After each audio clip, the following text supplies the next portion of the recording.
ব্যাপার হয় বন্ধুরা, কি করছো? গাঁথনি এতক্ষণ শুরু করলে পুনে একটা সময় পুনে একটা সময় 3 লাইন গাঁথনি পুনে একটা বাজে তোমার খাইতে দিয়ে যাবে। মার্কিং করতে টাইম লাগে নাকি? মার্কিং করতে টাইম লাগে, মার্কিং করার ব্যাপার হলো ড্রয়িং এ দেওয়া আছে। ড্রয়িং এ দেওয়া 1 ঘন্টা লাগলো মার্কিং করতে, 1 ঘন্টা লাগলো। তো এখন কয়টা বাজে? পুনে একটা বাজে। 1 ঘন্টাতে কয় ঘন্টা ধরে মার্কিং করতে হলে?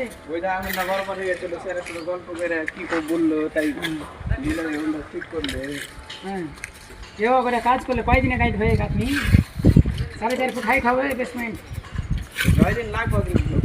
গাছ হয় স্পিডে গাছ হোক, খালি গাছ খালি খালি ঘুম চলে মনে হচ্ছে বুড়া মানুষ।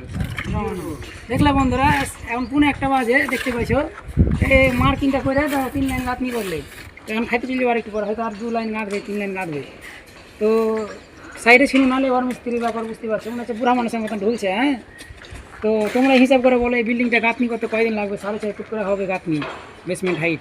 বিল্ডিংয়ের সাইজ, এই বিল্ডিংয়ের সাইজটা দেখুন, তাহলে বুঝতে পারবেন কদিন লাগবে, কটা মিস্ত্রি কটা লেবার লাগবে। অবশ্যই কমেন্ট করে জানাবেন যে এই গাঁথনিগুলো করতে কদিন লাগবে। 4.5 ফুট করে হাইট হবে। হ্যাঁ, তো এই লেবার মিস্ত্রি যেভাবে গাঁথছে দেখতে পাচ্ছেন, তো আমার তো মনে হয় যে 1 আধ মাস লাগবে। তো তোমরা কয়দিন লাগবে তোমরা অবশ্যই জানাও কমেন্ট করে, বুঝতে পারলে বন্ধুরা।